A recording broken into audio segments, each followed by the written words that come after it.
Hi,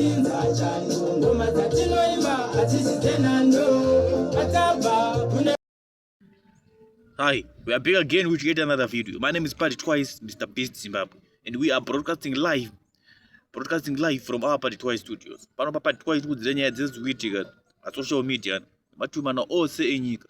Ati mire tinge chikunzira panapa. Tichikunzira ya boys, apane ticho akabatwa boys.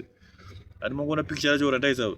Picture akabatwa uchi nafa Mwana boys mkombe backseat. Apakaipa boys.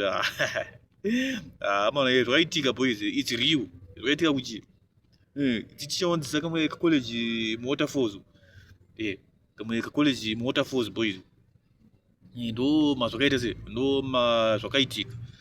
Saka imi semhuri yeZimbabwe, tikumbira kuti mutiudzewo kuti munofunga kuti chini nyaya iyi andi mukomenda molike kana mutiudzewo mafungiro enyu mucomment section. Saka comment section ngaite se, comment section ngaibvire. My name is Party Twice, Mr. Beast Zimbabwe.